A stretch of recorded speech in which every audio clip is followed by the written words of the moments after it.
Mi vida, por Yeshua de Nazrat. Cartas a mi amada esposa Miriam. Autora María Medina. Voz Salvador Corazón. Capítulo 168. La incredulidad de los hombres. A pesar de que durante muchos años todo el pueblo de Israel, desde Judea hasta la Galilea y todos los pueblos de las naciones cercanas, habían sido testigos de tantos prodigios, de tantos sucesos como los que habían visto, de tantas palabras en algunos momentos fáciles de entender, los grupos más cerrados y obcecados del Sanedrín y los grupos más empeñados en no abrir sus mentes, entre los fariseos principalmente, no habían creído en mí. El profeta Yesayahu había escrito, anunciando al Masías, que aun a pesar de haberle tenido entre ellos, aun a pesar de haber sido los que pudieron vivir personalmente la enseñanza y las obras de este gran hombre, que manifestaba al Padre en cada momento, muchos no iban a creer en él. Era tan grande su deseo de vivir aferrados al poder que les proporcionaba su dinero, su autoridad, sus egos de seres superiores al resto de sus pobres hermanos, ciegos, engañados y utilizados para sus fines, que nunca quisieron aceptar al gran rabí que se había encarnado entre ellos.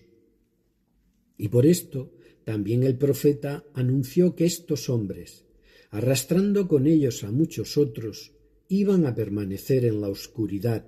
Sus ojos serían cegados para no ver, sus corazones quedarían en tinieblas, hasta que consiguieran arrepentirse para ser perdonados por Dios, hasta que todo un pueblo ciego fuera capaz de darse cuenta del error cometido, hasta que fuera capaz de reconocer al enviado en aquel hombre que entregó su vida en todos los sentidos para lograr la iluminación de la humanidad, para conseguir que ésta pudiera continuar existiendo sobre la tierra, para conseguir que, aunque de manera lenta, pudieran seguir caminando y evolucionando hacia la luz a la que pertenecen, de lo que ahora todavía hay muchos seres humanos que no son conscientes, y en aquel momento todavía menos. Todo esto lo vio Yesayahu y dio testimonio de lo que el Padre le había desvelado cuando le habló de mi venida al planeta. Pero sí, es cierto que muchas otras personas de nuestro pueblo creyeron en mí. Los hombres y mujeres sencillos, los trabajadores, los de las clases sociales menos favorecidas, sí creían ciegamente, porque sus almas lo necesitaban abrir una ventana a la esperanza de libertad y de felicidad, de paz y de bienestar, todo lo que ellos carecían, porque es cierto, amados míos, que en nuestro pueblo no existía esta forma de vida, sobre todo para los humildes. Pero incluso aquellos hombres que disfrutaban de mejores posiciones sociales, de unas vidas más cómodas y menos difíciles, porque tenían posibilidades económicas o puestos de cierta responsabilidad en los estamentos sociales, en tribunales, en sinagogas, en centros artesanales, en escuelas de artes y oficios, también creían en mí, porque la luz del entendimiento había llegado hasta sus almas, consiguiendo abrir sus mentes y elevar sus corazones. Pero simplemente no se atrevieron a confesarlo públicamente, porque uno de los decretos de los grupos fariseos más radicales, situados en el Sanedrín, había sido ya en los últimos tiempos que todo aquel que me siguiera sería apartado de su pueblo, sería expulsado de las sinagogas, sería considerado como impuro y tan equivocado como yo. Y callaban y me respetaban y aprobaban mis palabras y mis hechos, pero en silencio, escondidos, porque es cierto que, y esto lo digo sin ninguna clase de juicio y con todo mi amor, que prevaleció sobre ellos el miedo y fueron cobardes a la hora de declarar públicamente su adhesión al rabí en el que sinceramente creían y con el que estaban de acuerdo prácticamente en todo, porque una de las ideas que más destacaba en mi enseñanza era la justicia, el amor, el perdón, la igualdad entre todos los hombres y la libertad, porque denunciaba que los hombres tenían todos estos derechos que sus gobernantes les negaban para ejercer sobre ellos su dominio. Las leyes que yo declaraba eran leyes naturales y justas, emanadas del Padre, obedeciendo a su ley de amor al prójimo. Pero la condición humana prevaleció en aquellos hombres que gobernaban y no les culpo. Les entiendo, porque además en la mente del Padre todo debía sucederse como lo hizo, para que la cerrazón de un pueblo diera lugar a la expansión de la luz divina por el resto de la tierra.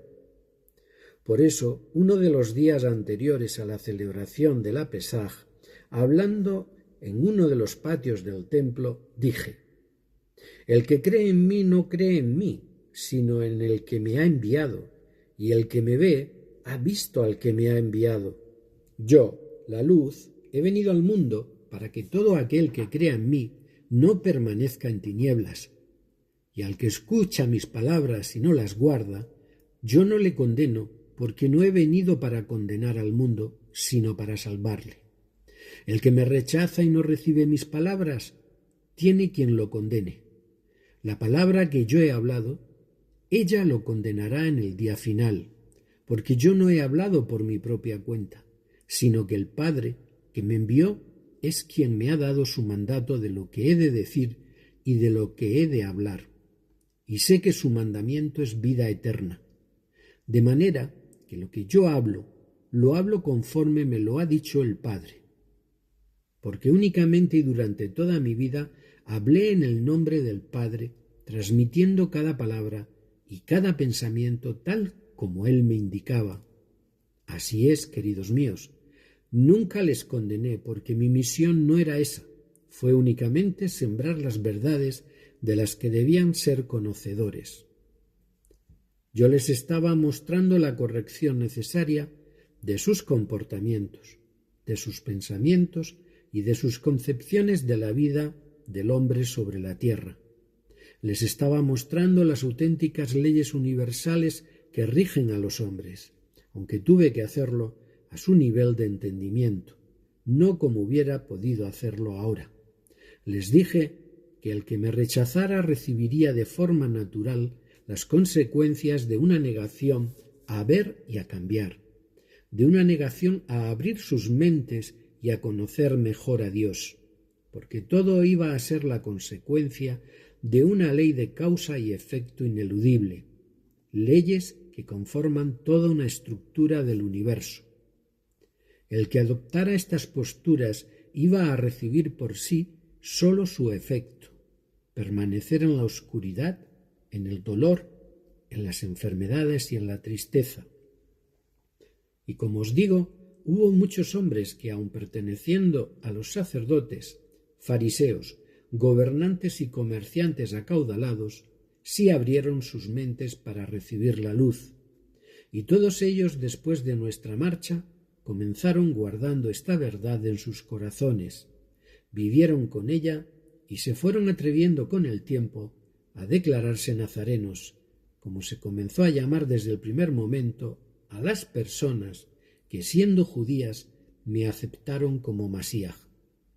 Personas llenas de esperanza que comenzaron a reunirse en las casas, en secreto, que comenzaron a aumentar en número que creció de tal manera que logró preocupar aún más a los saduceos del Sanedrín, mucho más incluso que cuando yo me encontraba entre ellos, porque es cierto, queridos míos, que aquello se había convertido en un movimiento imparable que estaba iniciando su expansión por toda la tierra.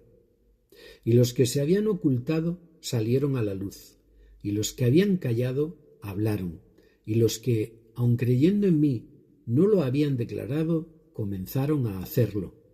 Yo había provocado la rebelión de las almas, como estaba escrito.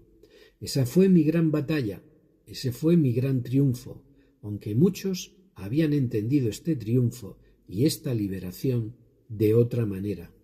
Con todo mi amor, Yeshua.